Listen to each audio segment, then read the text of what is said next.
All right.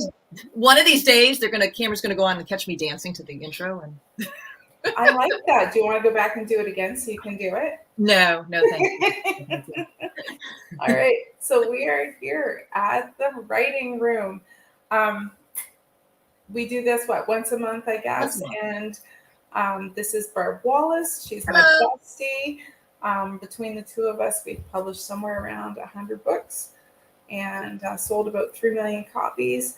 We chat a lot about historical and women's fiction, more than we're even on here. Like sometimes we just do it ourselves. And so every month we do a writing room where we talk about a lot of story stuff. But tonight we're going to do something different because Thanksgiving's around the corner and Black Friday sales and Cyber Monday sales. So we're going to talk, and Christmas is coming. So we're going to talk about our favorite things, sort of an Oprah-esque broadcast where we have our favorite things for readers and writers alike. Yeah.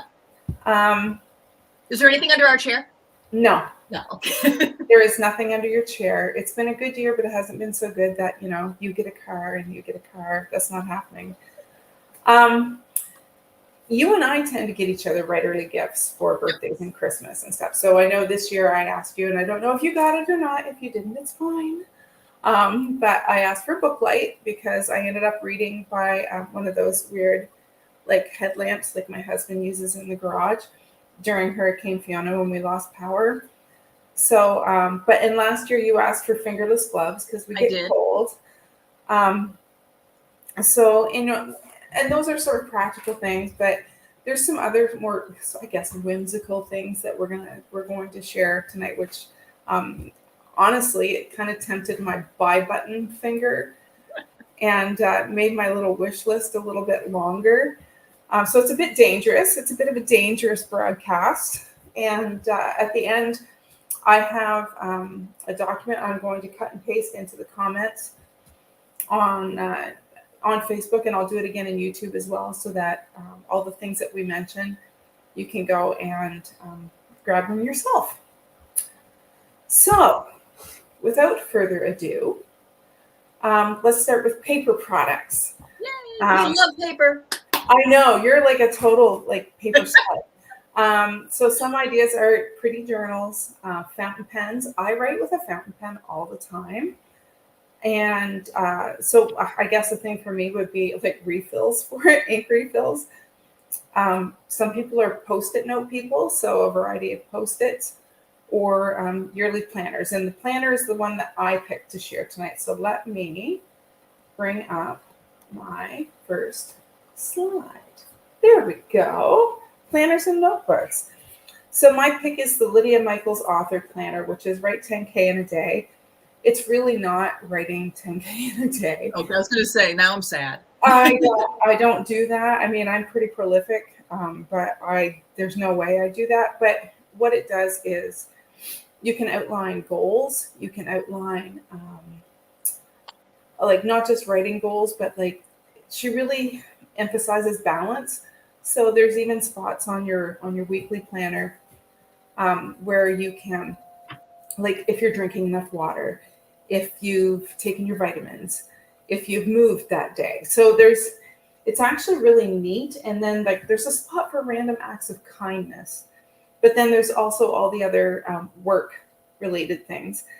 So I have one for 2023 already, and I already started filling it out, which is kind of exciting. So that's my pick as far as author planners. And so what's your pick, Barb, for planners and notebooks? Notebooks. I don't care what that woman said on LitHub today. You can't have too many notebooks.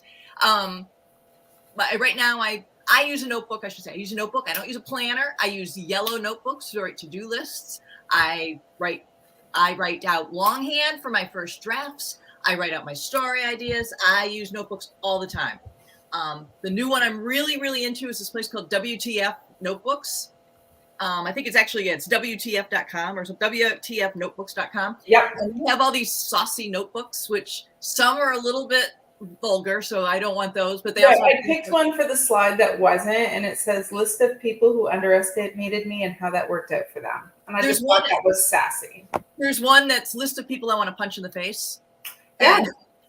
And the woman on Lit, I mentioned the Lit Hub column because a woman wrote today that no one wants, what does she call them? Basically these novelty notebooks, because she said you can't write a the Great American Novel in something that's got this novelty cover. And I was like, yeah, I can.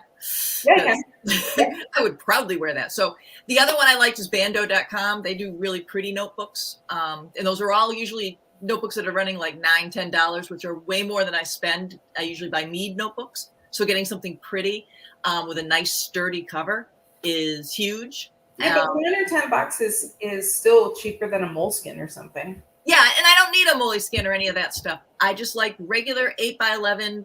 I don't care if it's graph. I don't care if it's wide rule, anything, but notebooks, notebooks, notebooks. All right. One of the titles that you put in your notes was things I should tell my therapist, and telling my cat was a jerk.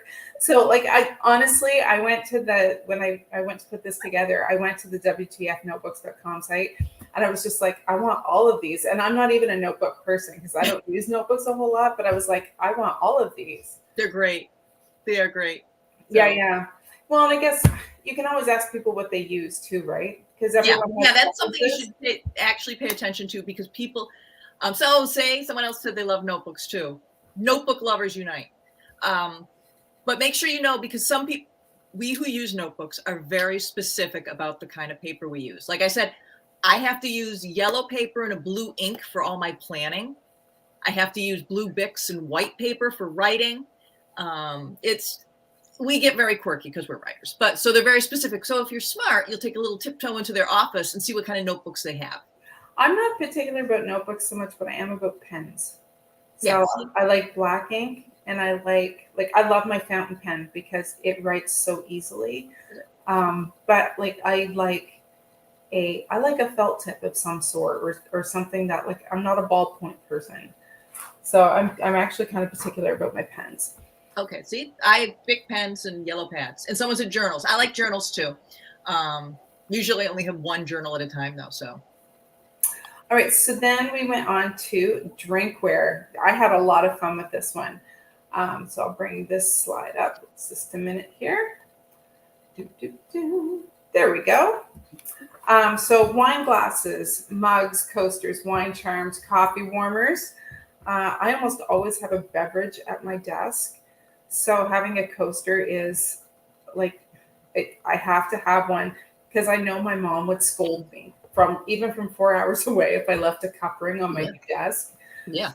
We were never allowed to leave like drink rings on any of the furniture. No, my mother would scold me from the grave. Yeah. So. Right. So I found some coasters from Redbubble, which is redbubble.com.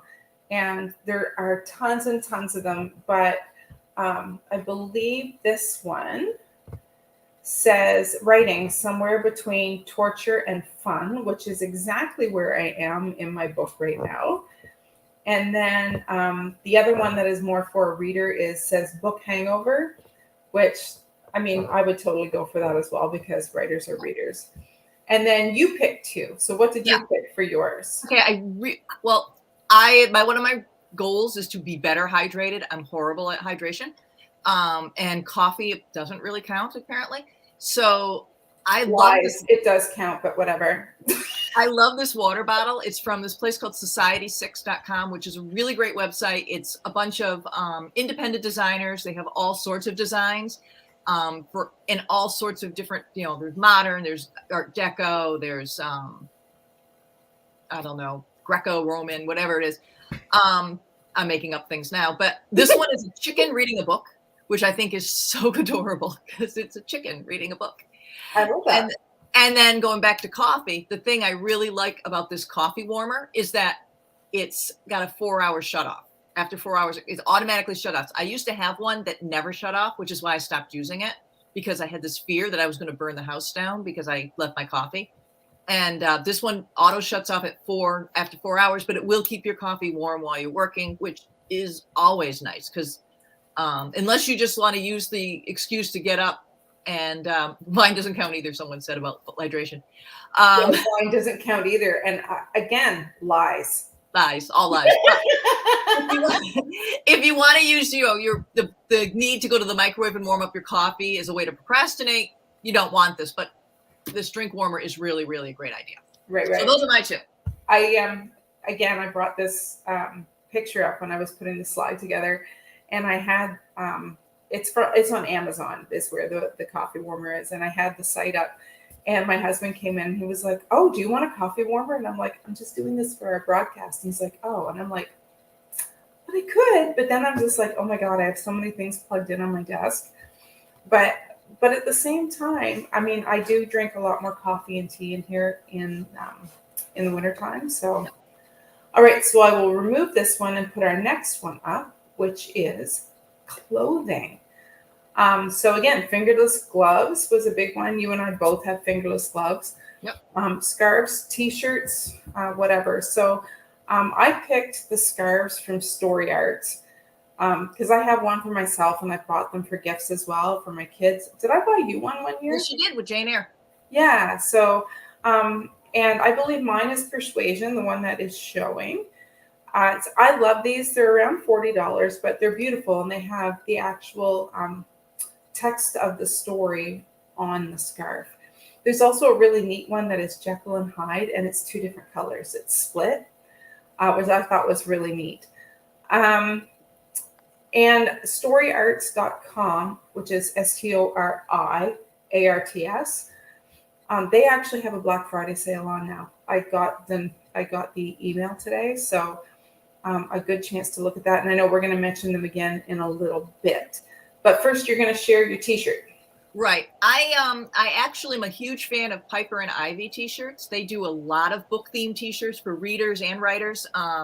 We used to buy t-shirts because when I worked at the bookstore with Saturdays, you wore a book themed t-shirt, and it was great to come up with something more creative or whatever. This one I picked because it said "Right On," which I think is kind of cool.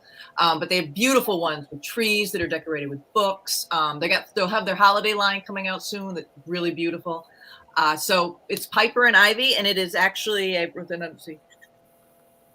Piper and Ivy, all written out.com. Yeah. I'm really jealous that you used to be able to do that at work, because when it's not like this now, but when I worked at Indigo, we had to wear black, like just a black shirt with nothing on it and our name tag. So I'm kind of jelly that you got to wear like fun t-shirts and stuff. Yeah, Barnes & Noble loosened up with Mr. Don. Thank you, Mr. Don. Well, there you go. Yeah. All right. This is my most fun category. And this is novelties. And so I found these blue light blocking glasses, and I put like a turquoise color frame there, but they come in like, I don't know, it's like a dozen different colors. And they're not prescription. They're blue light blocking.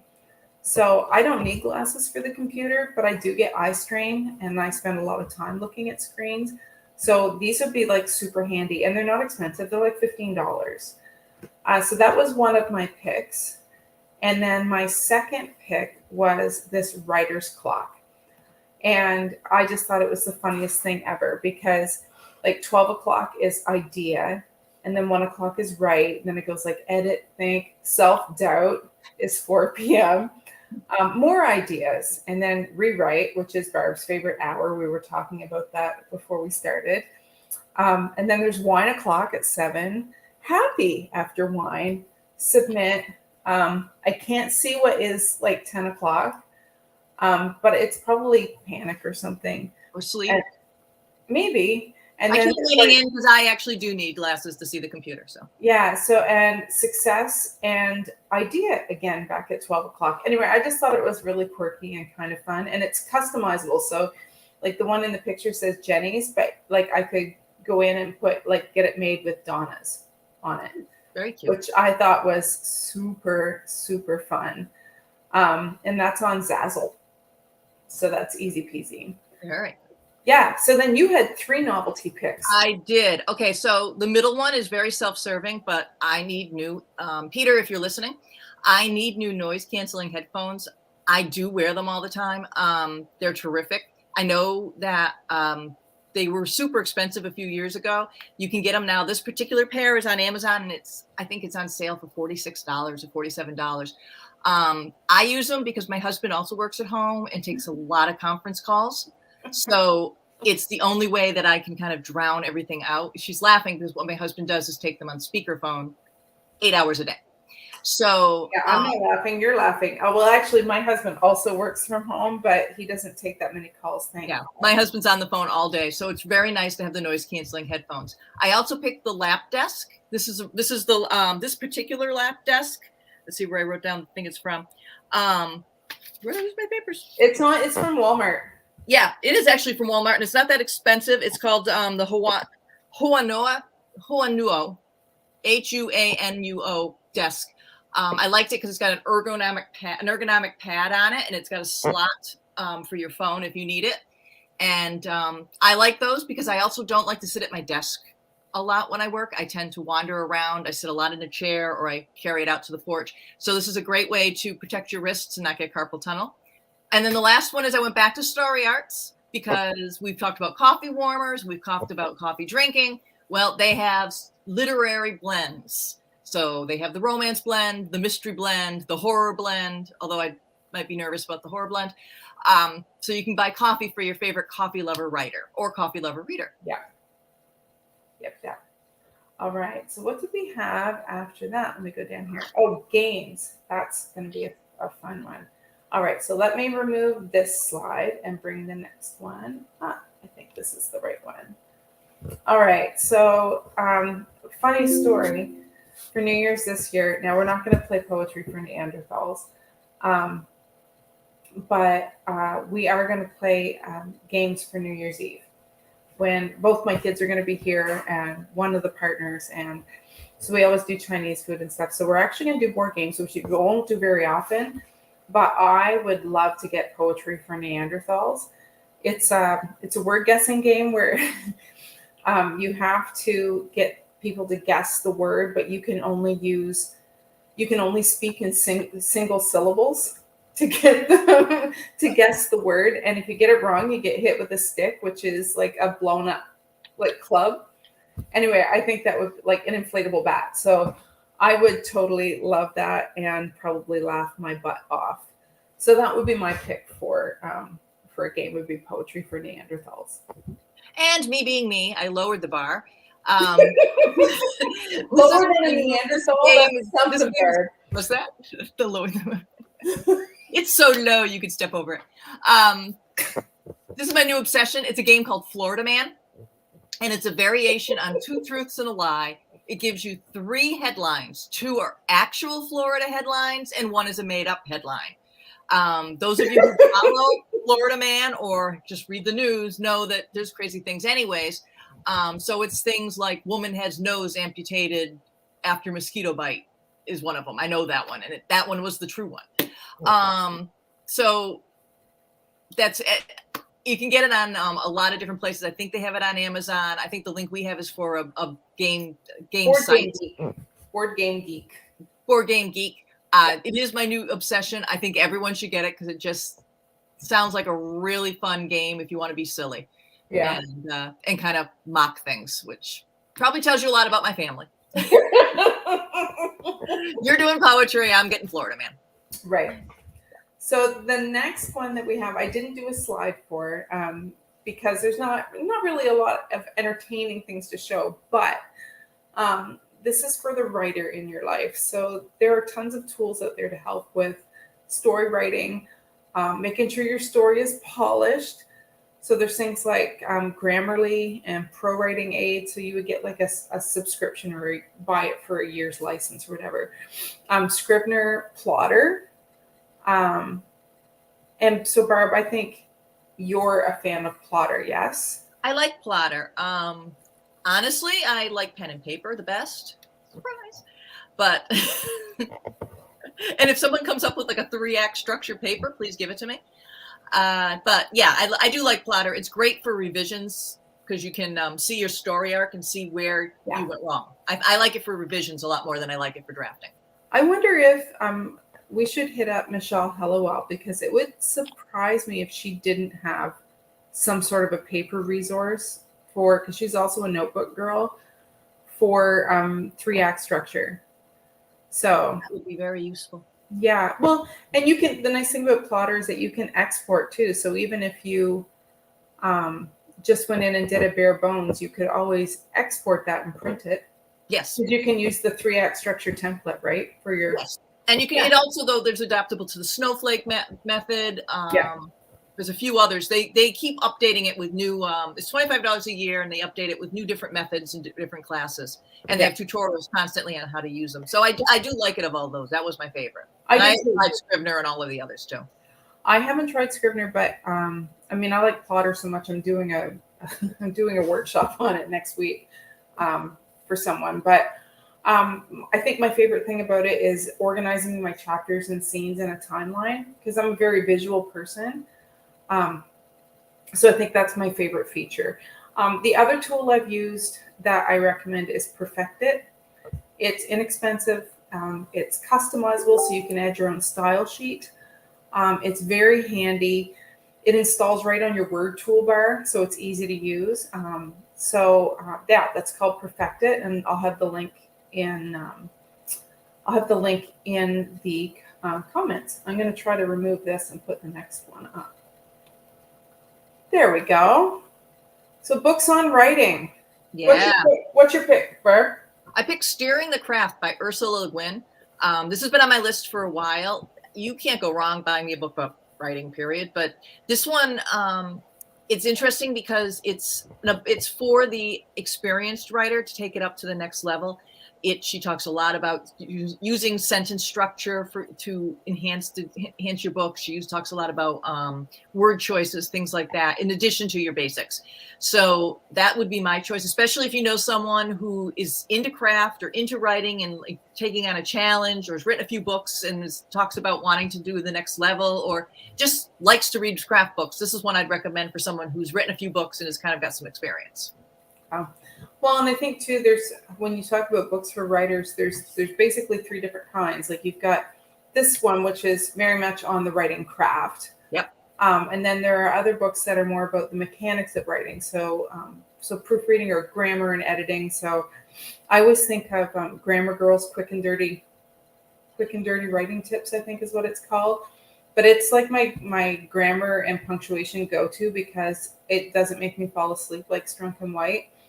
And then the third kind of book is really sort of one of those creative solidarity things where, it's what it is to be a writer. And because it's a very solitary thing, so it's kind of it's a community type thing. And so Stephen King's On Writing is one of my favorites, and such a good, I don't know, it makes you feel like, yes, there are people out there who get it. It's probably the number one writing book gift. Again, when I worked at the bookstore, there were always people coming in to buy Stephen King On Writing. They usually have gift editions and stuff. I'm going to be honest, I would not find a grammar book super exciting to get for Christmas. So I would say more stay with the craft or the essays, just because. Or ask, because chances are, if you have a writer on your list, they already have a number of books, so ask if there's one that they would like. Yeah, that's a good point. As if my husband handed me a grammar book, I might be a little bit like, really? So right, yeah. But well, it depends. Like I said, I love Grammar Girls, but it's more fun and a little bit comedic. So that's kind of fun. Another thing to look at, of course, are courses and memberships. So I remember one year I bought myself a masterclass subscription. And then the nice thing about masterclass is that a lot of times they have a deal on where if you buy a subscription, you can give a subscription. So I remember I gave you the other subscription for the year. So there's masterclass. There's also writing group memberships. So like one year you got me a membership for a writing group. Yep. And gifted that to me. I belong to the Writers Union of Canada, but there's also the Authors Guild or the Society of Authors, depending on where you're located. Barb and I both belong to the Historical Novelist Society. So just depending on what your author pal is writing, there's a number of organizations that membership is a nice gift. I've done a few master classes and they're fun, but there are tons of other courses out there that could be super useful for someone researching a story. Writer's Digest would be another place to get courses. Yeah. So Great place to get courses. And again, it's one of those things where ask your writer what they would like, because they might be like, you know what, I have always wanted to do this course, but I've never wanted to like spend the money on it. And then you can gift it to them. So that comes in handy. Any courses or resources like that float your boat, Barb? None that you haven't listed. Writer's Digest courses are really cool. I think that, I know you said ask the writer, but sometimes they don't always know about things and you can surprise them, or they may have seen it and just not put it on their list as something they wanted. Yeah. If someone gave me a subscription to a course or a masterclass, I certainly would do it and look into it and find it exciting. Donna gave me a masterclass one year, so I know that. Yeah. It wasn't something that was on my list, but it was something I really enjoyed. So yeah, Writer's Digest, check to see if there's organizations and what classes there's floating around. Do a little Googling, do a little, we'll put the links in for the two that we mentioned. So Yep. And then you mentioned gift cards, Barb. Yeah, let's, for readers and for writers, because writers are readers, you can never, ever go wrong with these two things: a gift card to their favorite bookstore and a gift card to their favorite cafe. You're not wrong. Because they are going to, or Dunkin' Donuts, or wherever they get their coffee. Yep. Again, I will say pay attention to what's on the cup, because, like, for example, my husband never goes to Dunkin' Donuts. He goes to Cumbies. If I were to show up at Dunkin' Donuts, he would use it, but he'd much rather the Cumbies. Right. Which is Cumberland Farms, the gas station across the street. But their favorite bookstore, we are always looking for books. We're always looking for magazines, and gift cards are free money and free reign. So yes, gift cards. I think I also said for those who are who can afford it, you get them a gift card to like Airbnb or treat them to a night at a hotel, so they get the gift of time and solitary time. If you can't afford that, maybe a gift certificate that you do up, promising them 5 Saturday mornings where you're going to take the kids and leave. Yeah. The gift of time is a wonderful gift for any writer. It is. Particularly writers who have children. So, or pets or husbands. Right, or husbands, but mostly children. So husbands are not wrong with the gift of time, the gift of books, the gift of coffee. Yeah. We had someone say writer's retreat, and it's like, yeah, but most of the time that's us buying it for ourselves and then blasting off, because we're going to do that again this year. Right. People kept saying take them to a writer's retreat. They're talking about those formalized ones, which are very pricey. And they're wonderful. There's one, matter of fact, I think there's one coming up in Ireland, is being run by Heather Webb and Eliza Knight, that sounds amazing. If you are a writer and you have a couple $1,000s and some free time, look into it, because it just sounds. I know, it sounds so amazing. I know that if I spent couple $1,000s on a trip that wasn't a conference and it was to a foreign country, there might be an issue because my husband will want to come. Likewise with the Airbnb gift card.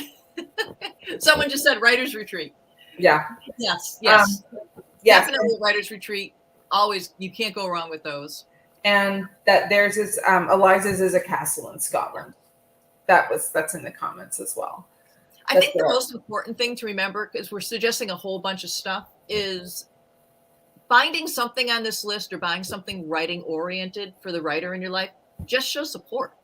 Yeah. A lot of times, so many of us are writing away in our office, or we're working at nights after everyone's gone to bed, and it's really nice to know that your significant other is, or your best friend or whoever, is taking your dream seriously and saying, hey, I thought this might be really good for when you're writing. And that's really what all these are, is gifts that show your support. Yeah. That's really the number one thing you can give a writer. I will add one thing in there, just because yesterday I was at the chiropractor and today I was at the massage therapist. A gift card for a massage, because sitting in a desk chair or wherever you're writing can be really hard on your neck, shoulders, wherever. That's also a really lovely gift. That is true. Yeah. got to look after your spine. So yeah, those are our quick and dirty recommendations for some writer and reader gifts. After the show, I'm going to post these items in the comments, complete with the links, so that you can shop all you like. You're welcome. Or make your wish list to give to your friends and family. So what's coming up next at Step Into the Story, Barb? Well, next month is December, so we are doing was it Christmas Spells by Jennifer Chiaverini. I mispronounce her name every time, and so this is going to be awful if I have to do a workshop. But she's one of the writers that I've wanted to read for a while. Same. This is the story of Longfellow's famous poem about the Christmas bells. I heard the Christmas bells on Christmas Day. Yeah. Right? Yeah. I live near Longfellow's Wayside Inn, so maybe I can actually do the broadcast from their lobby. We'll see. That would be so fun. I want to come, but we'll see if they let me in. So that's coming up, and if you watch for us online, we will be celebrating our good friend Renee Ryan's release at the end of the month. The Secret Society of Salzburg, available for pre-order now. But we're very proud of her. It's her second book. She stepped it up her game, and the first one was pretty damn good. So we are looking forward to celebrating its release. We will probably have another writing room. I think we're planning to kind of lay the groundwork for productive writing for everybody in 2023. We're going to talk about planning and what we're going to have going on, the classes that are going to be coming up in our writing room for 2023. And at some point, too, we're going to adjust. I mean, December is a busy month, but we also talked about probably looking at our writing challenge for the year and kind of doing a really quick little fun wind up of that and announcing what books we're going to have on our writing challenge for 2023. So, which I'm just looking forward to all of that. I'm not going to lie. That's it. And hopefully, there's someone just said it's like one in a castle. Yeah, that's Eliza Knight's, and I'm so jealous that she's holding that and I can't go. Yeah. I'm guessing that the Facebook user because that just shows up as Facebook user is Sue, because it's I better get it read before release day on December 27th. That's Renee's book. Oh, yeah. I know Sue has an advanced copy, so I'm guessing that's Sue. I can't wait. I've got an advanced copy. Okay, we all do. We all do, yeah. But pre-order it if you don't. If you're one of the few that she hasn't given one to. Hi, Sue. She says so does me. So that's it. Hey, everyone, have a great Thanksgiving. I know Donna is not having Thanksgiving because she's up in Canada and she already had hers. I already had my turkey. But if you're here in the United States, have a great Thanksgiving. Yeah. Eat plenty of turkey, watch some football, and we will see you next month to talk about the Christmas bell. Yep. And don't forget to subscribe to our YouTube channel so you don't miss any episodes, because we do have lots coming up in December. Thank you. All right. See you next time, everybody. Bye-bye.